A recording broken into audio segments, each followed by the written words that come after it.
हरे राम राम राम हरे हरे, हरे कृष्ण कृष्ण कृष्ण हरे हरे, हरे राम राम राम हरे हरे, हरे कृष्ण कृष्ण कृष्ण हरे हरे, हरे राम राम हरे हरे, हरे कृष्ण कृष्ण कृष्ण हरे हरे।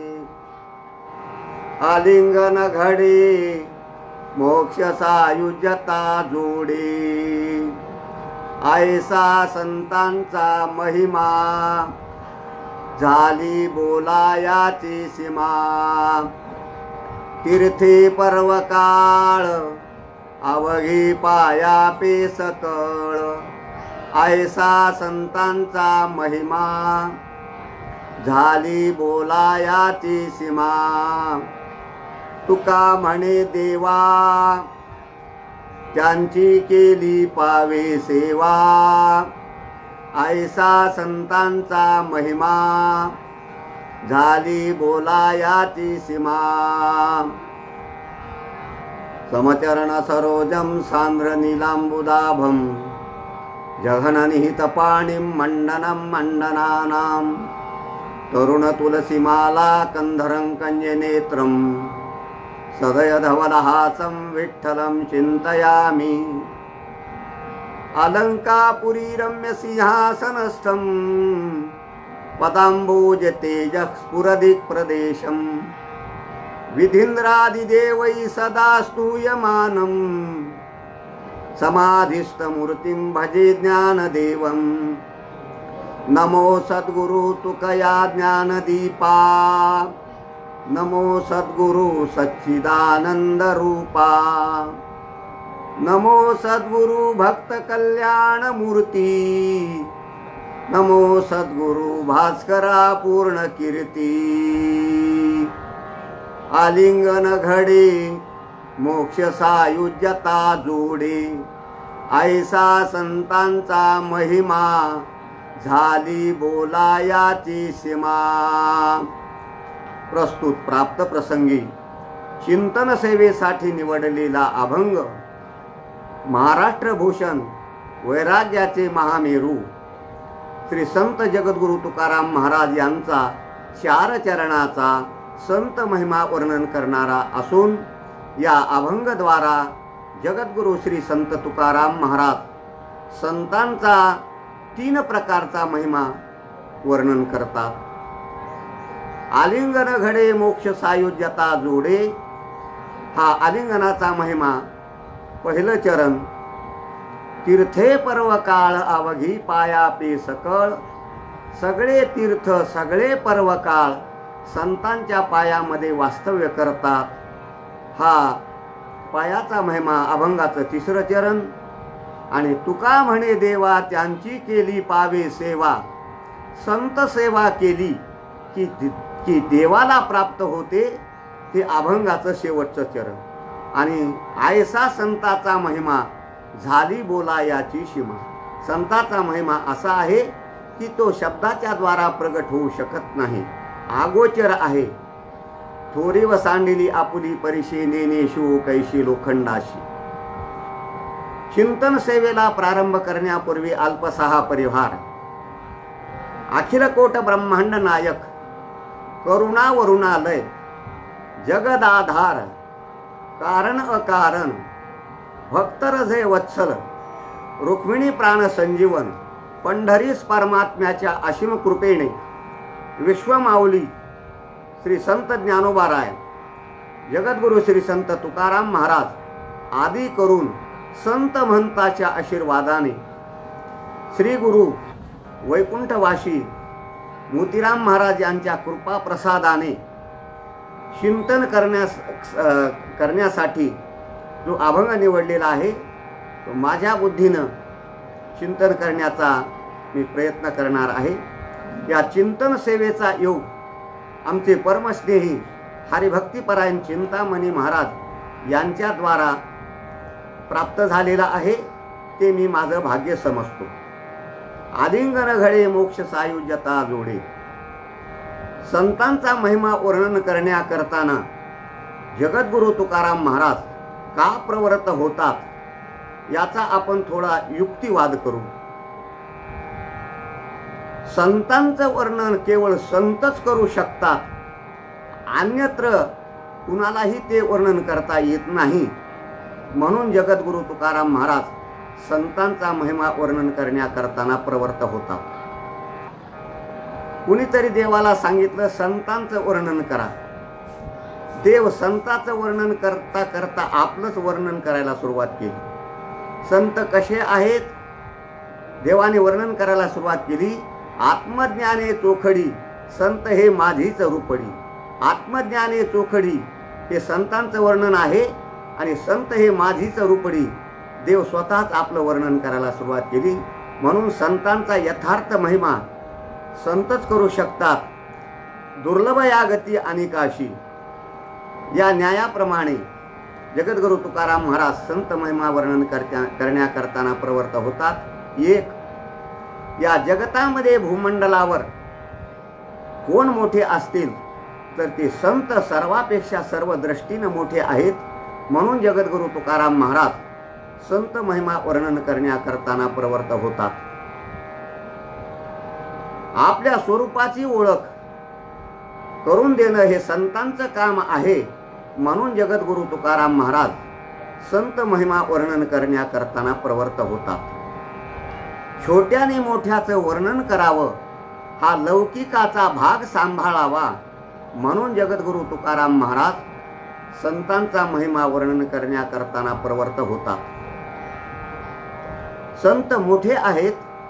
संसारी जनापेक्षा साधक मोठा, साधकापेक्षा सिद्ध मोठा, सिद्धापेक्षा संत मोठे.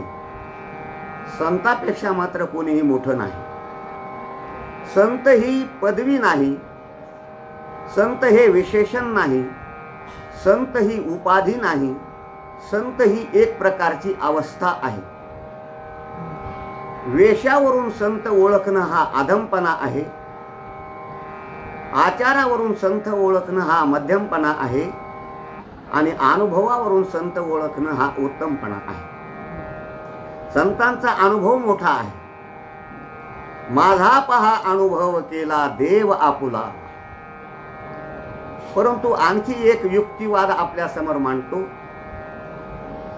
की छोट्यानं मोठ्याचं वर्णन करावं या न्यायानं जगद्गुरु तुकाराम महाराज वर्णन करतात.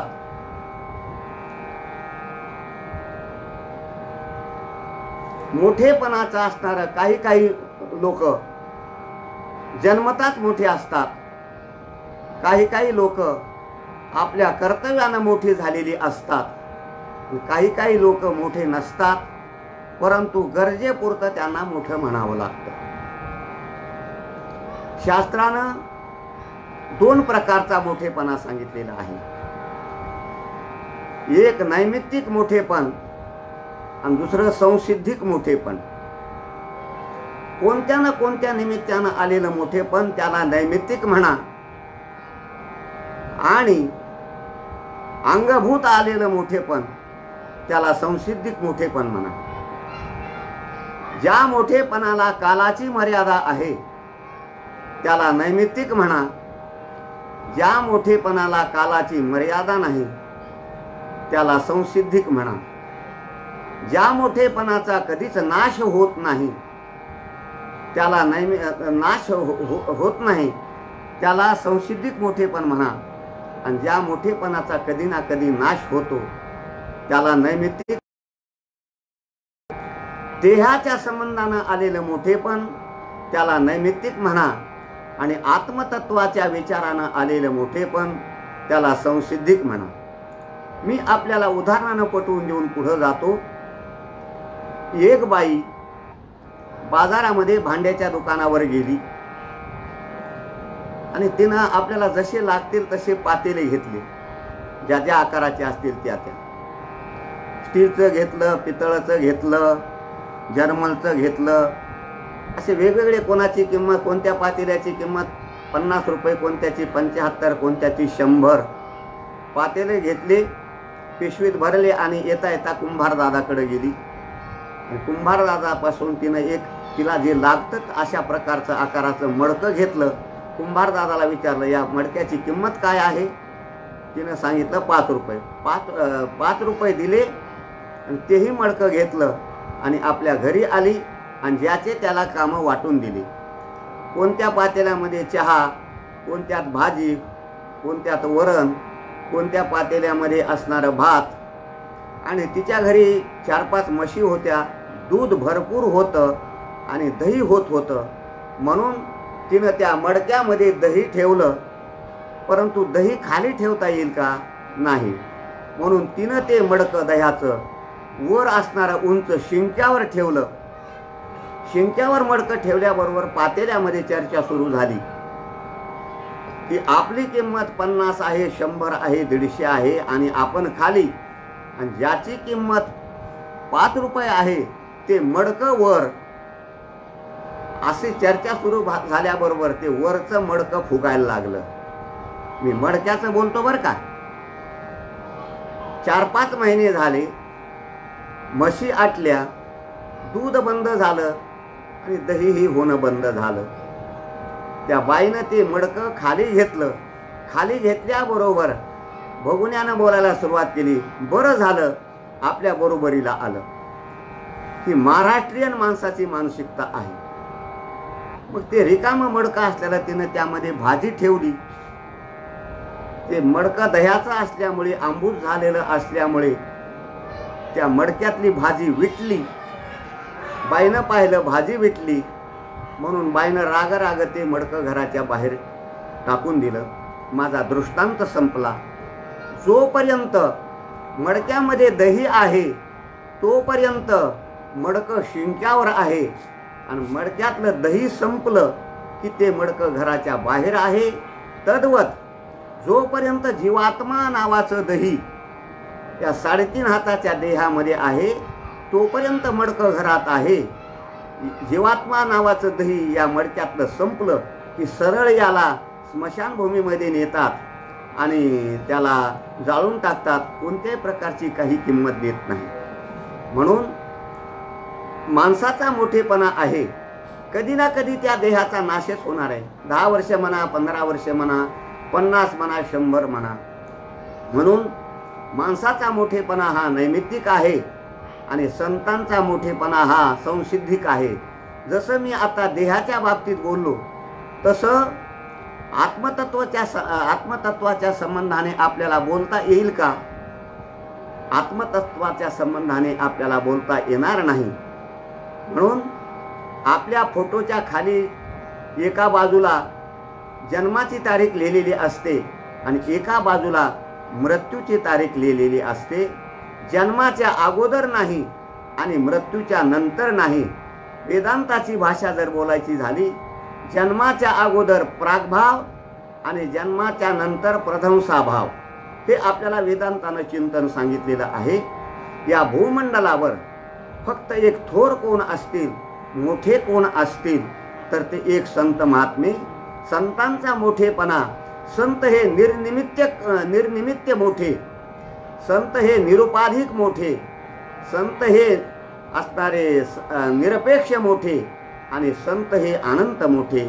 आपल्या मोठेपणाला सापेक्षपणा आहे, आपल्या मोठेपणाला उपाधी आहे, आपल्या मोठेपणाला निमित्त आहे आणि एक ना एक दिवस आपल्या मोठेपणाचा अंत होणार आहे. म्हणून असे जे संत भूमंडलावर थोर आहेत, मोठे आहेत, अशा संत महात्म्यांचा मोठेपणा, महिमा जगद्गुरु तुकाराम महाराज अभंगाच्या 1ल्या चरणामध्ये एक महिमा वर्णन करतात. आलिंगन घडे मोक्ष सायुज्यता जोडे. संतांना आलिंगन जर दिलं, आलिंगन जर घडलं तर मोक्ष सायुज्यता प्राप्त होतात. शब्द वापरले 2 पण वस्तू प्राप्त झाल्या 8. मोक्ष म्हणण्यामध्ये 4 पुरुषार्थ आणि सायुज्यता म्हणण्यामध्ये 4 मुक्ती. 4 पुरुषार्थ धर्म, अर्थ, काम आणि मोक्ष. 4 मुक्ती सलोकता, समीपता, स्वरूपता आणि सायुज्यता. अशा 8 वस्तू प्राप्त झाल्या. आता मोक्ष आणि सायुज्यता हे 2 शब्द जरी वापरले असतील तरी दोन्हीचाही परिणाम एकच आहे. मोक्ष म्हणणं काय आणि सायुज्यता म्हणणं काय? ज्ञानेश्वर महाराज दोन्हीचं एकत्रीकरण एका ओळीद्वारे सांगतात. यया ब्रह्मत्वासी पार्था सायुज्य ऐशी व्यवस्था तयासीच नावे चौथा पुरुषार्थ गा. ब्रह्म अनुभव येणे याला सायुज्यता म्हणतात आणि त्यालाच असणारे मोक्ष म्हणतात. परंतु माझा एक छोटासा प्रश्न आहे की मोक्षाची आपल्याला गरज आहे का आणि मोक्षा वाचून आपलं काही आडलं का? हे 2 प्रश्न आहेत. लौकिक दृष्ट्या पाहिलं तर मोक्षाची आपल्याला गरज नाही असं आपल्याला दिसून येतं. मोक्षा वाचून काही आपलं आडलं नाही. मोक्ष जर प्राप्त नाही झाला तर आपल्याला अन्न खायला मिळणार नाही का? अन्न खायला मिळेल, वस्त्र मिळेल, निवारा मिळेल, सगळं काही मिळेल.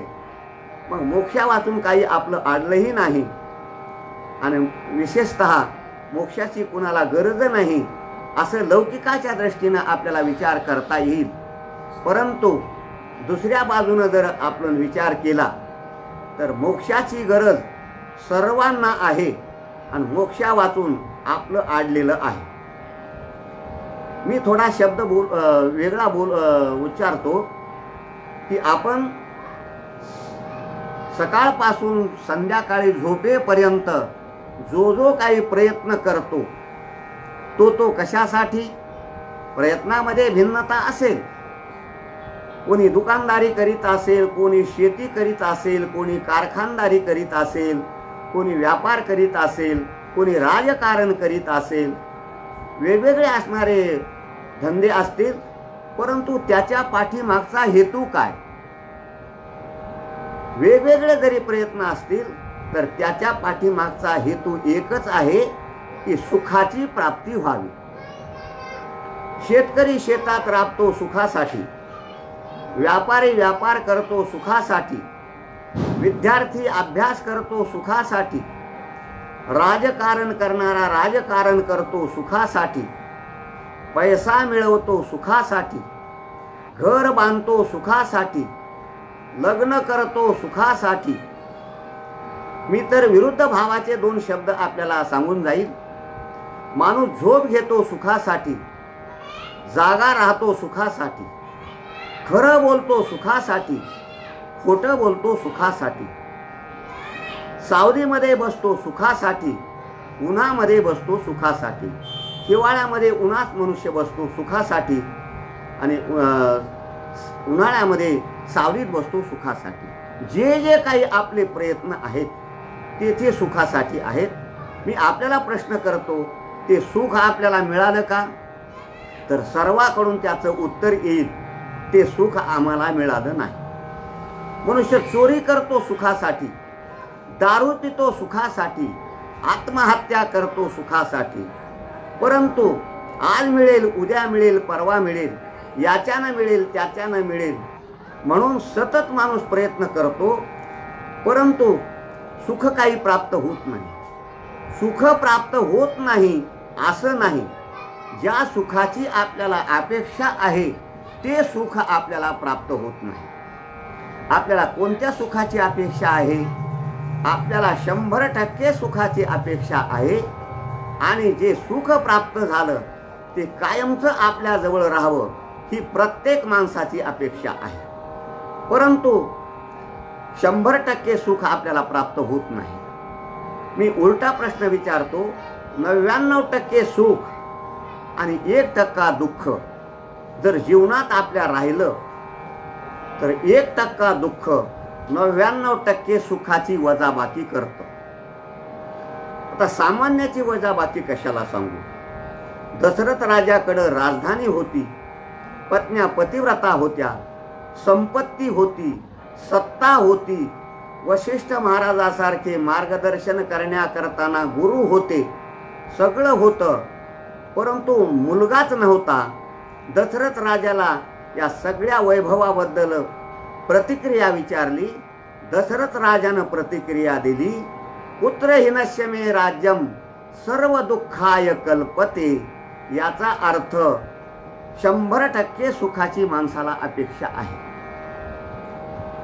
बरं, जे 100% सुख दुःख जाऊन आपल्याला मिळावं वाटतं, ते गेलेलं दुःख किती दिवसानंतर वापस यावं वाटतं. प्रत्येकाची अशी इच्छा आहे की कायमचं दुःख जावं आणि कायमचं दुःख जाऊन या सुखाची प्राप्ती आपल्याला व्हावी असं वाटतं. ते प्राप्त झालेलं सुख किती दिवसानंतर वापस जावं वाटतं, म्हणजे कायमचं राहावं वाटतं. म्हणजे कायमचं दुःख जाणे आणि कायमचं सुख प्राप्त होणे. वेदांत शास्त्रामध्ये याला मोक्ष म्हणतात. आत्यंतिक दुःखाची निवृत्ती, परमानंदाची प्राप्ती. नाम मोक्ष कशानं प्राप्त होईल? आलिंगन घडे मोक्ष सायुज्यता जोडे. ऐसा संताचा महिमा. आता ऐसा म्हटलं की कैसा येत असतं. कैसा महिमा? आलिंगन घडे मोक्ष सायुज्यता जोडे. ऐसा संतांचा महिमा. झाली बोलायाची सीमा. काही काही गोष्टीला मर्यादा असते. पाण्याच्या बाबतीमध्ये मी बोलतो, एखादा ओढा आहे, ओढ्यापेक्षा नदी मोठी आहे, नदीपेक्षा गोदावरी मोठी आहे, गोदावरीपेक्षा गंगा मोठी आहे, गंगेपेक्षा समुद्र मोठा आहे. परंतु समुद्रापेक्षा काय मोठं आहे काहीच बोलता येत नाही. तद्वत शब्दाच्या द्वारा संत महात्म्यांचा महिमा व्यक्त करता येत नाही. म्हणून झाली बोलायाची सीमा. तुका म्हणे वाचा राहिली कुंठित, पुढे झाले चित्त समाधान. पहिल्या चरणामध्ये आलिंगनाचा महिमा, तिसऱ्या चरणामध्ये संतांच्या पायाचा महिमा. तीर्थे पर्व काळ आवघी पाया पे सकळ. सगळे तीर्थ सगळे पर्व काळ संतांच्या पायाजवळ वास्तव्य करतात. ऐसा संतांचा महिमा. आता तीर्थे अनेक वचन वापरलं तर साधारणतः 108 तीर्थ आहेत. तसे तर 3.5 कोटी तीर्थ सांगितले. 3.5 कोटी तीर्थाची निर्मिती कशा करता? तर प्रत्येक माणसाच्या अंगावर 3.5 कोटी रोम आहेत. एका एका रोमामध्ये एक एक पाप वास्तव्य करून राहतं. एक एक पाप जाण्या करताना एका एका तीर्थाची योजना. परंतु 108 तीर्थ, त्या 108 तीर्थापैकी मुख्य तीर्थ गंगा. गंगा काय करते? नाथ महाराज भागवतामध्ये सांगतात, स्नान केलिया गंगा पवित्र करी जगा. ते गंगा निज पाप भंगा, तुमचे निचरण संगा वांछित. सर्वसामान्य लोकांनी गंगेमध्ये स्नान केलं की ते गंगा आपलं पाप घालवते आणि गंगेला लागलेलं पाप ती संत महात्म्यांच्या चरणाजवळ येते. असं संतांचं मोठेपण आहे. अनेक प्रमाण आपल्याला देता येतील. तीर्थे त्यांची इच्छा करीती सर्व काळ, व्हावया निर्मळ आपणाशी. प्रत्यक्ष घडलेली घटना सांगतो म्हणजे आपल्या लक्षात येईल. विश्वमाऊली ज्ञानोबाराय आणि प्रेममूर्ती नामदेवराय मोठी अपेक्षा धरून ज्ञानोबाराय आळंदीवरून पंढरपुरामध्ये आले. नामदेवरायाच्या संगतीमध्ये तीर्थयात्रा करावी असं ज्ञानेश्वर महाराजांची इच्छा झाली. नामदेवरायाकडे ती प्रगट केली. परंतु नामदेवरायानं सांगितलं, देव जर तीर्थयात्रेला जा म्हणतील तर मी जातो. नामदेवरायाची अशी कल्पना होती की देव मला तीर्थयात्रेला जा म्हणून सांगणार नाहीत. नामदेवराया आणि ज्ञानेश्वर महाराज देवाकडे गेले.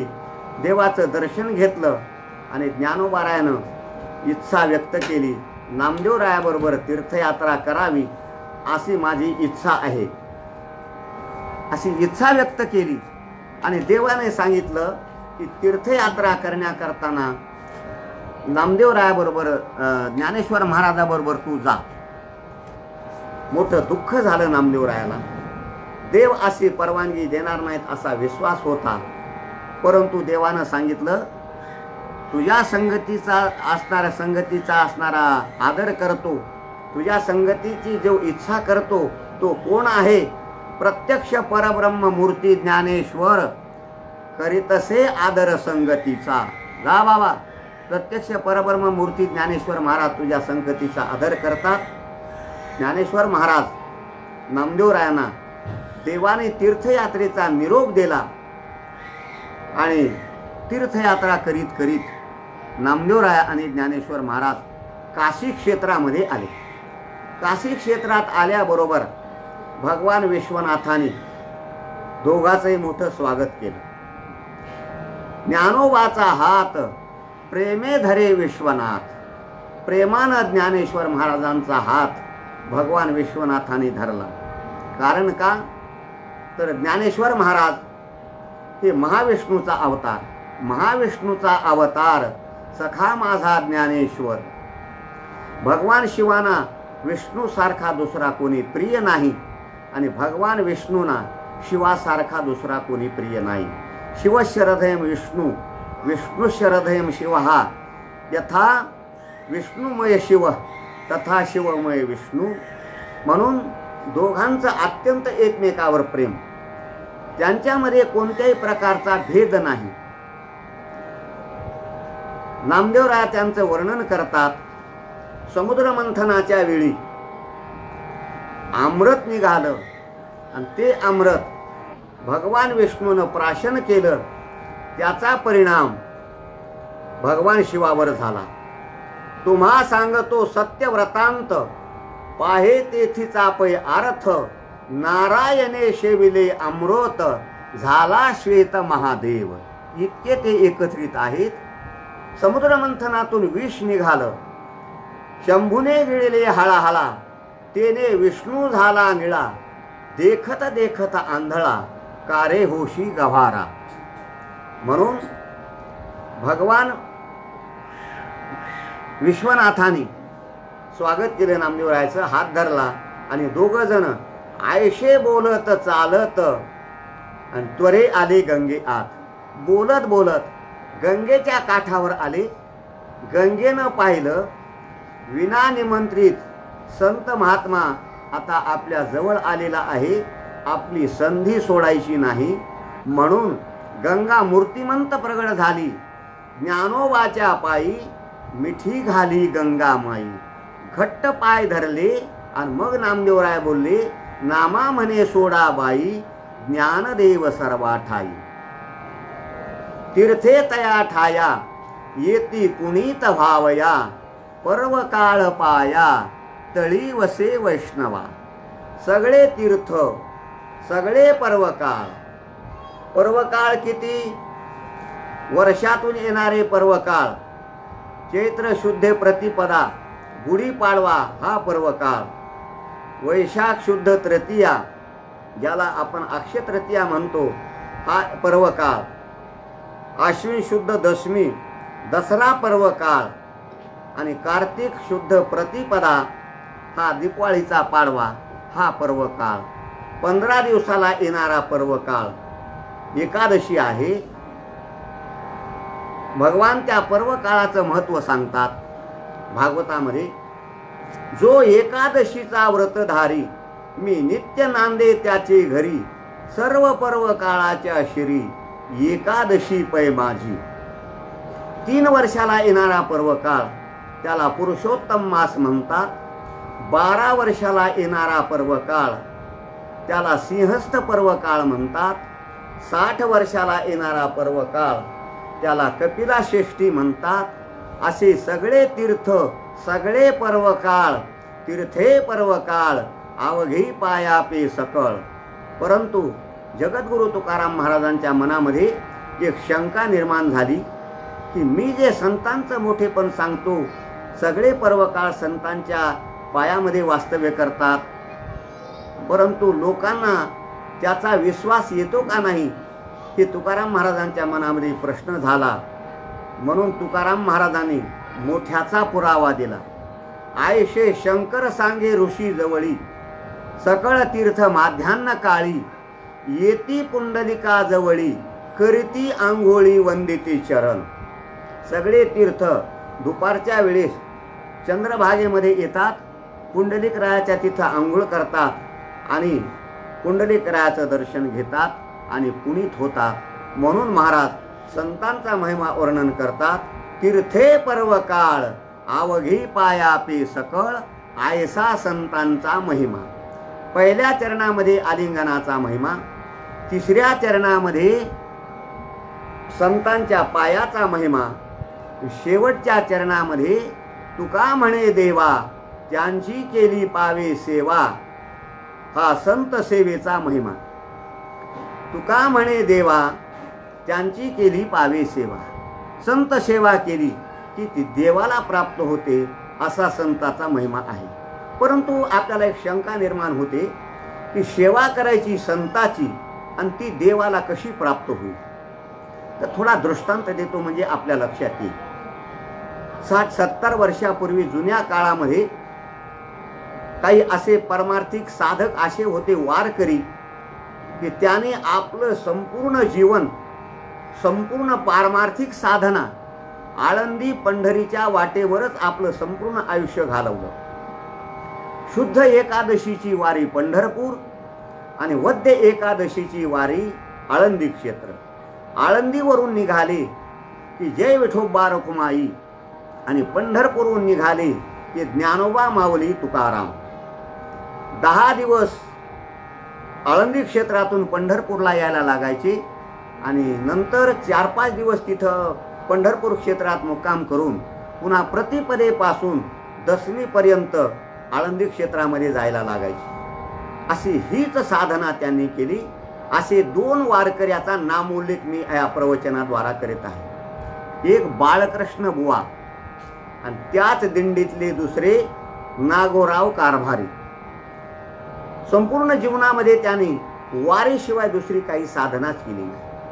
आणि अशा श्री संत बाळकृष्ण बुवाचा अंतकाळ कसा झाला.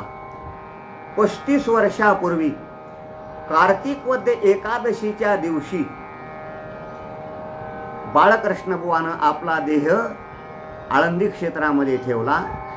लाखो वारकरी अंत्ययात्रेला त्या ठिकाणी होते आणि त्याच दिंडीतले नागोराव बुवा कारभारी. असाच एक वारकरी नित्य महिन्याची शुद्ध वारी आळंदी पंढरपूर करणारा आळंदीवरून निघाला आणि वाटेमध्ये 5-6 दिवसानंतर त्याचा मुक्काम एका पाटलाच्या घरी पडला. पाटील भाविक होता. वैशाख महिना होता. पाटलानं आंबे उतरून आणले होते. पाटलानं सांगितलं, वारकरी बुवा की माझे 5 आंबे तुमच्या पडशीत ठेवा आणि पंढरपूरला गेल्यानंतर हे भगवंताच्या चरणावर समर्पण करा. दररोज दर मुक्काम करीत वारकरी दशमीच्या दिवशी पंढरपूर क्षेत्रामध्ये पोहोचला. चंद्रभागेचं स्नान केलं आणि परंपरेप्रमाणे तो ज्या धर्मशाळेत उतरत होता त्या धर्मशाळेमध्ये तो आला. परंतु परंपरेप्रमाणे दशमीची जी पंगत असती ते काही कारणास्तव पंगत रद्द झाली होती आणि वारकऱ्याला चालून चालून भूक लागली होती. वारकऱ्यानं देवाला विनंती केली, देवा पांडुरंगा, चालून चालून मला भूक लागली आणि दशमीची पंगत रद्द झाली. 2 आंबे मी खातो आणि 3 आंबे तुला समर्पण करतो. वारकऱ्यानं 2 आंबे खाल्ले. पांडुरंगाच्या दर्शनाला गेला. दर्शन घेतलं. 3 आंबे भगवंताच्या चरणावर समर्पण केले. वारकरी आला. दशमी झाली, एकादशी झाली, द्वादशी झाली, त्रयोदशी, चतुर्दशी, पौर्णिमेचा काला झाला आणि वारकरी असणारं आळंदीच्या दिशेनं त्यानं प्रस्थान केलं. 4-5 दिवसानंतर वारकरी त्याच पाटलाच्या घरी मुक्कामाला गेला. पाटलानं मोठ्या भावनेनं विचारलं, वारकरी बुवा, तुम्हाला मी जे 5 आंबे दिले होते ते 5 आंबे भगवंताला समर्पण केले का? वारकऱ्यानं सांगितलं, पाटील मला माफ करा, चालून चालून मला भूक लागली आणि दशमीची पंगत रद्द झाल्यामुळे 2 आंबे मी खाल्ले आणि 3 आंबे भगवंताच्या चरणावर समर्पण केले. पाटलाला वाटलं 5 नाही तर नाही 3 आंबे का होईना भगवंतांना समर्पण झाले. जेवण झालं, वारकरी झोपला, पाटील झोपला आणि पाटलाच्या स्वप्नामध्ये पांडुरंग आला. पाटील, तुमचे 2 आंबे मला पोहोचले. पाटील खडबडून जागा झाला. वारकरी म्हणतो 3 समर्पण केले आणि पांडुरंग म्हणतो 2 मला पोहोचले. एका आंब्याचा घोळ झाला कुठे? वारकरी बुवा उठा. वारकऱ्याला उठवलं. वारकरी बुवा, असं एका आंब्यासाठी लबाड का बोलता? 3 आंबे मी खाल्ले आणि 2 आंबे देवाला समर्पण केले. असं जरी तुम्ही म्हणले असते तरी मी तुम्हाला काही केलं नसतं. भगवंतानं मला आता स्वप्नात सांगितलं की 2 आंबे मला पोहोचले. वारकऱ्यानं सांगितलं, पांडुरंगाची शपथ घेऊन सांगतो 2 आंबे मी खाल्ले आणि 3 आंबे भगवंताच्या चरणावर समर्पण केले. पाटलानं सांगितलं, एका आंब्याचा घोळ मिटल्याशिवाय मी तुम्हाला सोडणार नाही. पाटील झोपला, वारकरी झोपला आणि पुन्हा पाटलाच्या स्वप्नामध्ये पांडुरंग आला. पाटील, वारकरी म्हणतो तोच खरा आहे. वारकऱ्याला असणारे 2 आंबे जे वारकऱ्यानं खाल्ले ते मला पोहोचले आणि 3 आंबे माझ्या चरणावर जे समर्पण केले ते पुजाऱ्यानं उचलून नेले. तुका म्हणे देवा, त्यांची केली पावे सेवा. संत सेवा ही देवाला असणारी प्राप्त होत असते. नाथ महाराजांनी सुंदर सुंदर प्रकारचे गोड दृष्टांत दिले की संत सेवा केल्यानंतर ती देवाला कशी प्राप्त होते. एका श्रीमंतानं एक मोठं व्रत केलं. 1-2 वर्षानंतर त्या व्रताचं उद्यापन करण्यासाठी तो एका ब्राह्मणाकडे गेला. कारण व्रताचं उद्यापन केल्याशिवाय त्या व्रताचं फल आपल्या पदरात पडत नसतं. आपण वारी करतो, वारी करून आल्यानंतर उद्यापन करतो म्हणजे आपण मावंद करतो.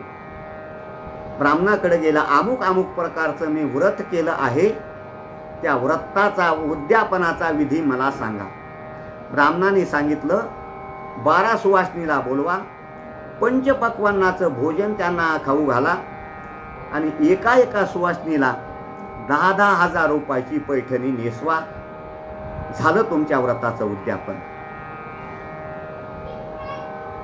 ब्राह्मणानं सांगितल्याप्रमाणे श्रीमंतानं 12 सुवासिनीला निमंत्रण दिलं. 12 पैठण्या आणून ठेवल्या.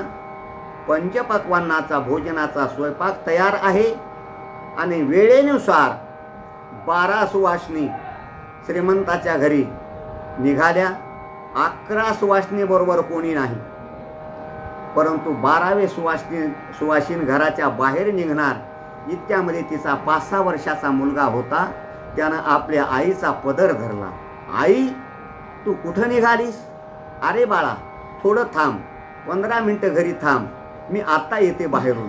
नाही आई, मी तुझ्याबरोबर येणार म्हणजे येणार. त्या आईनं लेकराला पुष्कळ समजावण्याचा प्रयत्न केला, परंतु लेकरानं काही आपला हट्ट सोडला नाही. बाईलाही वाटलं खाऊन खाऊन माझं लेकरू 4-2 घासं खाईल, म्हणून ते लेकरू त्या बाईच्या बरोबर आहे. 11 सुवासिनी बरोबर कोणी नाही. असे 12 ताटं मांडून तयार आहेत भोजनाचे, परंतु ते लेकरू जे होतं ते एका जागेवर काही थांबत नाही. इकडं पळू लागलं, तिकडं पळू लागलं, उड्या मारू लागलं. सगळं वाढणं झालं होतं. 12 सुवासिनी त्या ताटावर बसलेल्याही होत्या. फक्त तूपच वाढायचं राहिलं होतं. इतक्यामध्ये ते लेकरू जे पळालं, तुपाच्या भांड्याला पाय लागला आणि ते तुपाचं भांडं सांडून गेलं. जसं तुपाचं भांडं सांडलं तसं त्या श्रीमंताला त्या लेकराचा राग आला. रागाच्या भरामध्ये त्यानं त्या लेकराला एक जोरात लात मारली. लेकरू खाली पडलं आणि आई म्हणून त्यानं मोठी किंकाळी फोडली. ओक्साबोक्षी लेकरू रडू लागलं. त्या लेकराची आई भरलेल्या ताटावरून वाघीण चवताळती तसे ती बाई उठली, श्रीमंतांना हात जोडले. बाई, तुम्हाला नाही, तुम्ही भरपूर जेवण करा, समाधानानं जेवण करा आणि जेवण केल्यानंतर तुम्हाला 10,000ची पैठणी नेसवायची. बाईनं बोलायला सुरुवात केली, चांडाळा, माझ्या लेकराला मारतोस आणि मला पैठणी नेसवतोस, लाव तुझ्या पैठणीला काढी. अनेक प्रकारानं हात जोडून बाईला समजावण्याचा प्रयत्न केला, परंतु बाईनं त्याचं काही बोलणं ऐकलं नाही. सरळ बाईनं त्या लेकराला घेतलं आणि ती बाई आपल्या घराला गेली. नाथ महाराज भागवतामध्ये सांगतात, बाळक एक एकुलता, त्याचे माथा हानितल्या लाता, मग पाटोळाही नेसविता, शोभली माता समजेना. तर थोडा विरुद्ध भावाचा दृष्टांत सांगतो म्हणजे आपल्या लक्षात येईल. तुका म्हणे देवा त्यांची केली पावे सेवा. 60-70 वर्षाचा भूतकाळ आपल्या डोक्यात आणा. त्यावेळी पायी प्रवास होता, वाहनं नव्हते. अशा प्रसंगाला 7-8 मुक्कामाच्या उद्देशानं एका अपेक्षित गावाला एक मनुष्य निघाला प्रवासाला. त्याचे वाटेमध्ये 8 मुक्काम पडणार आणि 9व्या मुक्कामाला ते अपेक्षित गाव त्याला सापडणार. 4-5 मुक्काम झाले. त्यानं बरोबर असणारे जे काही दशम्या, लाडू, चिवडा वगैरे वगैरे घेतलं होतं खाण्यासाठी ते संपलं आणि प्रवास तर पुढं राहिला. दुपारची वेळ आहे, प्रवास चालू आहे, पोटात भूक लागलेली आहे. नेमकं आता काय करावं या विचारामध्ये तो असणारा प्रवासी समोर एक गाव दिसू लागलं. परंतु जे गाव दिसतं त्या गावामध्ये कोणाची त्याला ओळख नाही. ज्या गावाला अपेक्षित जायचं होतं त्या गावाचा रस्ता, जे गाव दिसू लागलं याच्या मधोमध रस्ता होता. तो गावाच्या जवळ आला. अर्ध गाव इकडं अर्ध गाव इकडं मधोमध रस्त्यानं चालत असताना समोरासमोर मोठे मोठे दरवाजे त्याला दिसले आणि एका दरवाजामध्ये 2 वर्षाचं लेकरू असणारं खेळू लागलेलं त्यानं पाहिलं. हा हुशार होता. त्यानं ते लेकरू घेतलं आणि ज्या दारामध्ये ते लेकरू खेळू लागलं त्या घरामध्ये गेला आणि जोरात त्यानं हाक मारली, बाई. त्या लेकराची आई स्वयंपाकघरामध्ये स्वयंपाक करत होती. अनोळखी माणसाचा आवाज तिनं ऐकला आणि ती स्वयंपाकघराच्या बाहेर आली. बाहेर आल्याबरोबर तिला असं दिसलं की माणूस तर अनोळखी आहे आणि त्या अनोळखी माणसाच्या काखेमध्ये माझा मुलगा आहे. आता त्या बाईनं बोलण्याच्या अगोदरच यानं त्या बाईला बोलायला सुरुवात केली. यानं विचार करावा का नाही, हो गाव आपलं नाही, बाईची ओळख नाही आणि यानं त्या बाईला बोलायला सुरुवात केलं, बाई आपल्याला लेकरू सांभाळायची अक्कल नाही, असा मूर्खपणा कशामुळे करता? लेकरू किती छान आहे, लेकरू किती असणारं गोरपान आहे, लेकराचे डोळे सुंदर आहेत, नाक राहूसारखं आहे, कृष्णासारखं आहे, म्हणून लेकराचे गुण वर्णन करू लागला, लेकराचे मुके घेऊ लागला आणि बाईला शिव्या देऊ लागला. बाई असा मूर्खपणा पुन्हा करू नका. रस्त्याला लेकरू खेळू लागलं, जनावरं जर पळत आली असते आणि लेकरू तुडवलं असतं तर बाई काय घेतलं असतं? लेकरू किती छान आहे, लेकराचे गुण वर्णन करू लागला आणि बाईला शिव्या देऊ लागला. असं करता करता ते आपल्या काखतलं लेकरू ते बाईच्या जवळ दिलं आणि तो वापस फिरला. जसा वापस फिरला तसं त्या बाईनं बोलायला सुरुवात केली, दादा जेवण केल्याशिवाय जायचं नाही. आग्रहानं पोटभर जेवू घातलं. मी आपल्याला एक प्रश्न विचारतो, पंचपक्वान्नाचा भोजनाचा त्याग आणि पैठणीचा स्वीकार बाईनं का केला नाही आणि शिव्या दिलेल्या असतानाही पोटभर जेवण का मिळालं? याचा अर्थ असा आहे की लेकराच्या स्तुतीमध्ये लेकराच्या आनंदामध्ये काही बाईला सर्वस्व आहे. लेकराची स्तुती केली की बाईला आनंद होतो. तसं संत महात्म्यांची सेवा केली की देवाला आनंद होतो, ती देवाला प्राप्त होते. नाथ महाराज तर वेगळ्या पद्धतीने बोलतात की देवाची सेवा केली आणि संताची जर सेवा नाही केली तर ती सेवा देव घेत नाही. अनेक प्रमाण दिले नाथ महाराजांनी. जो माझी पूजा करिता, जो संताची पूजा न करिता, तेने मज हानितल्या लाता, तो माझ्या घाता प्रवर्तला. जो माझी पूजा करतो, संताची पूजा करत नाही, त्यानं मला लाता मारल्यासारखं आहे, त्यानं माझा आत्मघात केल्यासारखा आहे. धर्म आणि अधर्म सांगतो. संताचा अतिक्रम, देवपूजा हा अधर्म. जैसे दगड येती वरी, मंत्र पुष्प देवाशिरी. एखादा साधू महात्मा दारात जर आला आणि आपण देवपूजा करू लागलो, संत महात्म्यांची नाही पूजा केली, देवाची जर आपण पूजा करू लागलो, तर आपण मंत्र म्हणून जर पूजा करीत असलो तर ते देवाला शिव्या दिल्यासारखं आहे. हरिपाठ म्हणून जरी आपण पूजा करीत असलो तर तो हरिपाठ नसून मला शिव्या दिल्यासारखं आहे. आणि देवाला फुलं जे वाहतो ते मला दगड मारल्यासारखं आहे, असं भगवान भागवतात बोलतात. मग अधर्म सांगितला महाराज. धर्म काय आहे? करिता देवार्चन, घरा आले संत जन, देव सारावे परते, संत पूजावे आरते. एखादा साधू महात्मा आपण देवपूजा करू लागलो, दारात जर आला, देवाची पूजा बाजूला सारायची, संताची पूजा करायची, ती देवाला प्राप्त होते. म्हणून जगद्गुरु तुकाराम महाराज म्हणतात, तुका म्हणे देवा, त्यांची केली पावे सेवा. जसं मुलाचा असणारं स्तुती केली, मुलाचा गौरव केला की बाप आपोआप संतुष्ट होतो. पुत्राच्या विजयी पिता सुखावत जाय, तैसे पूजिता वैष्णव, सुखे संतोषतो देव. परंतु माझी एक छोटीशी शंका आहे.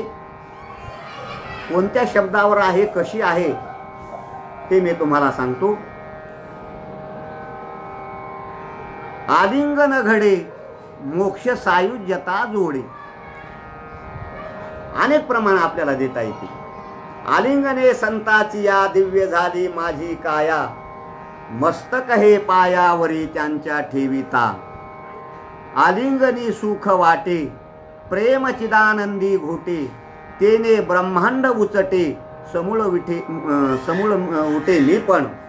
असं जरी असलं तर जोडे या शब्दाचा अर्थ आहे प्राप्ती. आलिंगन घडे, मोक्ष सायुज्यता जोडे. मोक्षाची प्राप्ती होते असं तुकाराम महाराज सांगतात. परंतु मी आपल्याला एक प्रश्न विचारतो की प्राप्ताची प्राप्ती आहे का अप्राप्ताची प्राप्ती आहे?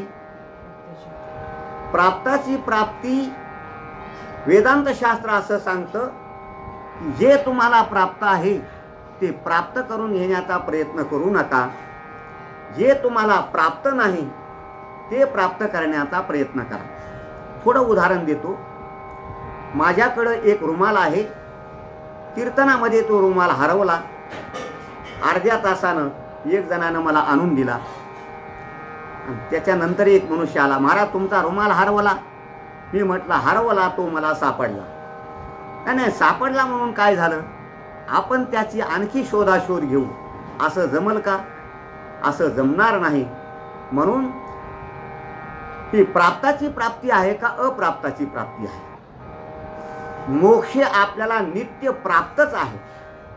मग मोक्ष प्राप्त आहे तर जगद्गुरु तुकाराम महाराज आलिंगन घडे, मोक्ष सायुज्यता जोडे असं कशावरून म्हणतात? तर त्याचं उत्तर असं आहे, मोक्ष आपल्याला प्राप्त आहे परंतु त्याची आपल्याला जाणीव नाही.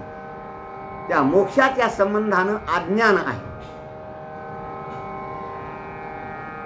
आत्मस्वरूपाचं आपल्याला अज्ञान आहे, ते अज्ञान जाण्याकरताना ज्ञानाची गरज आहे आणि ते ज्ञान संत महात्म्याकडे आहे. ते ज्ञान पैगा बरवे, जरी मनी अथी आणावे, तरी संताया भजावे सर्वस्वेशी. गुरुजी परभणीकर सांगतात की परमार्थामध्ये फक्त जाणून घ्यायचा परमार्थ आहे, क्रियेचा परमार्थ नाही. आपलीच वस्तू आहे, परंतु आपल्याला तिच्याविषयी भ्रम झालेला आहे. भ्रमामुळे इतका भ्रम झाला की मी देह आहे, मग देहाच्या संबंधानं मग मी ब्राह्मण आहे, क्षत्रिय आहे, वैश्य आहे, शूद्र आहे, मी ब्रह्मचारी आहे, मी गृहस्थी आहे, मी वानप्रस्थी आहे, मी संन्यासी आहे. देहाच्या संबंधानं अनेक प्रकारचा असणारा भ्रम झालेला आहे.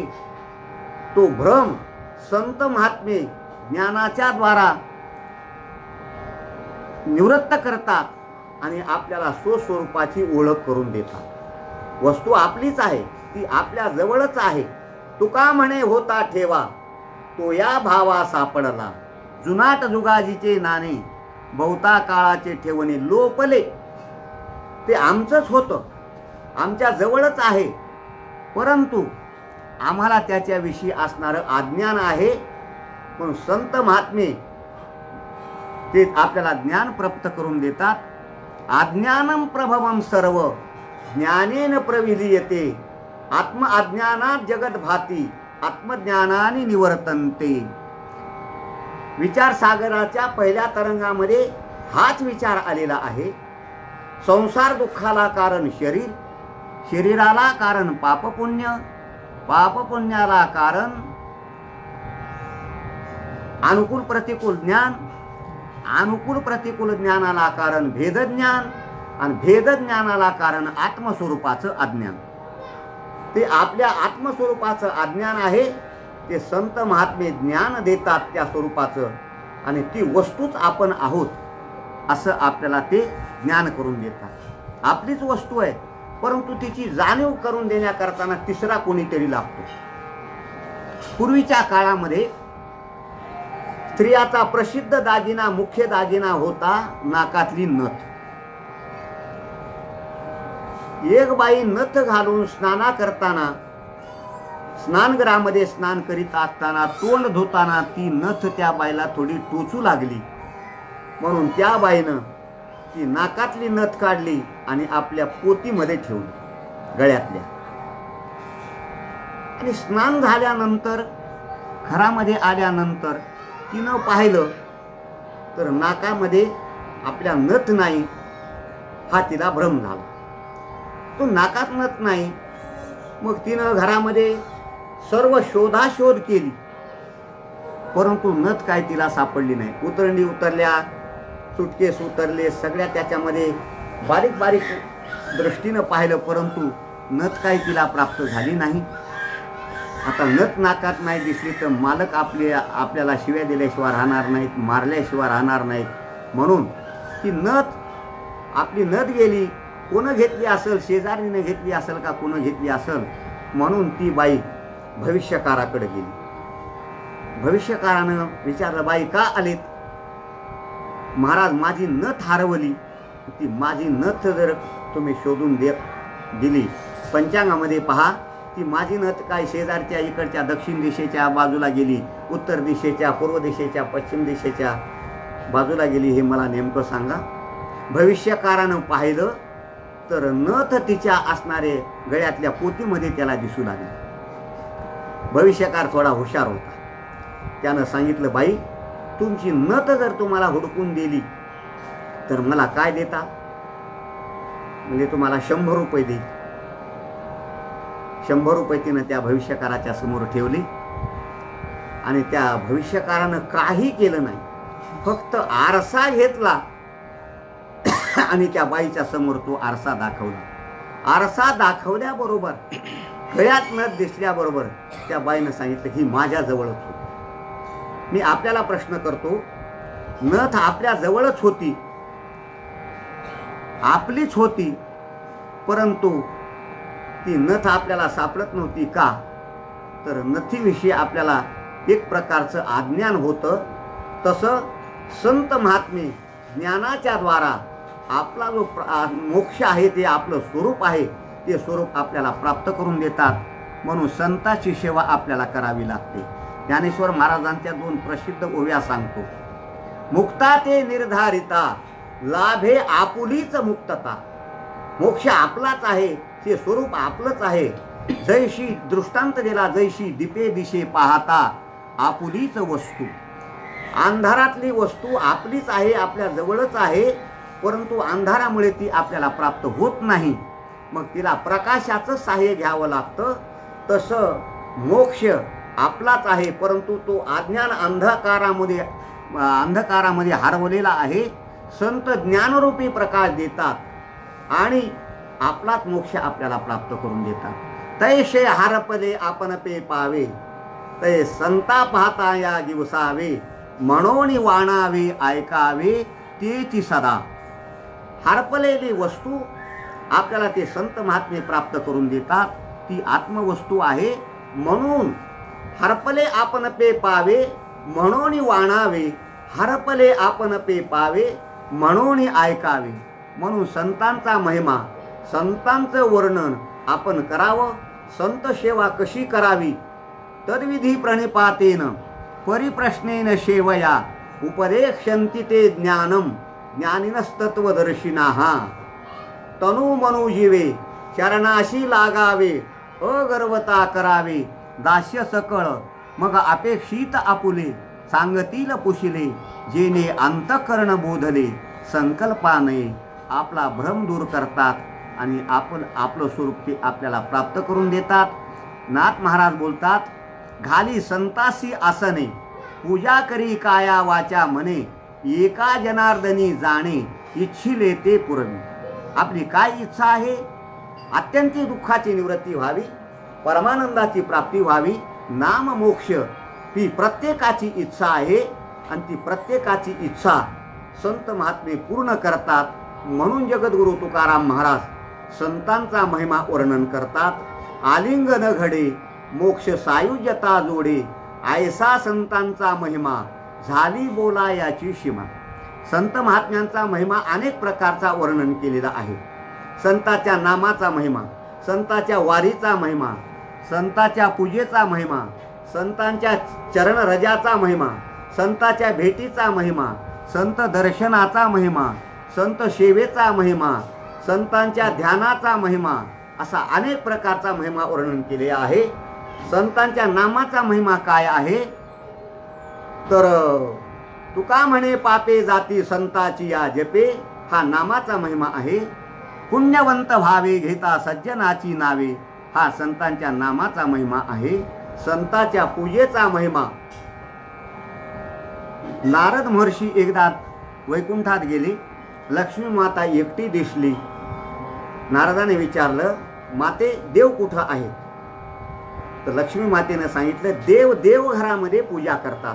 नारदाला आश्चर्य वाटलं, देव आणि कुणाची पूजा करतात? नारद महर्षीनं देवघरामध्ये प्रवेश केला तर देव 14 वैष्णवांची पूजा फोटोची करू लागले. त्यामध्ये नारदाचेही असणारा फोटो होता. नारदाची पूजा चालू होती. नारद गहिवरले आणि नारदानं सांगितलं, देवा तुम्ही आमची पूजा करता? देवानं सांगितलं, आमचा नियमच आहे, जो माझी पूजा करतो त्याची मी पूजा करतो. हा पूजेचा महिमा आहे. संत चरण रजाचा महिमा. संत चरण रजाचा महिमा अनेक प्रकाराने वर्णन केला. शरणीचे रज वंदी शूळ पाणी, नाचती कीर्तनी त्याचे माथा. नामयाचे पाठी चाले केशी राज, लागावया रज चरणीचे. म्हणून हा संत चरण रजाचा महिमा आहे. संतांच्या भेटीचा महिमा. आलिंगन या शब्दाचा अर्थ आहे कृपा. संत सेवा केली, संत आपल्यावर प्रसन्न होतील आणि संत कृपा जर झाली तर तो मोक्ष आपल्याला प्राप्त होईल. होता तुमची कृपा पशु बोले वेद, निर्जीव चाले भिंती महिमा आघात. अशा प्रकारचा संत कृपेचा महिमा, आलिंगनाचा महिमा जगद्गुरु तुकाराम महाराज सांगतात. संताच्या भेटीचा महिमा. या संताशी भेटता हरे संसाराची व्यथा पुढता पुढती माथा वरी त्यांच्या ठेविता हा भेटीचा महिमा आहे. संतांच्या दर्शनाचा महिमा संत दर्शनी हा लाभ पद्मनाभ जोडला. संताच्या ध्यानाचा महिमा तुका म्हणे संत ध्याता परब्रह्मची आले हाता. संताच्या सेवेचा महिमा संताचे सुख झाले या देवा म्हणवोनी सेवा करी त्यांची. म्हणून सर्व बाजूनी या भूमंडलावर कोण थोर असतील तर ते संत थोर आहेत, संत मोठे आहेत. म्हणून संतांना जगताचा महिमा कळणं ही अत्यंत गरजेची गोष्ट आहे. एखाद्या वस्तूचा महिमा जर नाही कळाला तर ती वस्तू कशा पद्धतीने वापरल्या जाते आणि एखाद्या वस्तूचा महिमा कळाला तर ती वस्तू कशा पद्धतीने वापरल्या जाते हे दोन्ही असणारे दृष्टांत ज्ञानेश्वर महाराजांनी एका ओवीद्वारे सांगितलेले आहे.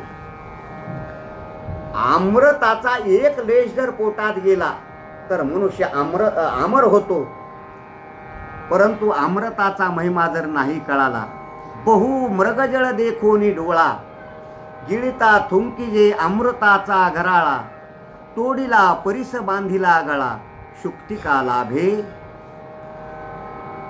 अमृताची गुळणी घेतली परंतु मृगजळ पाहिलं, अमृताचं महत्त्व न कळाल्यामुळे मृगजळ थुंकून दिलं, अमृत थुंकून दिलं, मृगजळाच्या पाठीमागे लागला. परिस प्राप्त झाला परंतु परिसाचं महिमा न कळाल्यामुळे शेळीच्या गळ्यात बांधला. म्हणून संत महात्म्यांचा महिमा जगताला जर कळाला, मुख्य एक गोष्ट सांगतो, संतांचा महिमा का जगद्गुरु तुकाराम महाराजांनी वर्णन केला.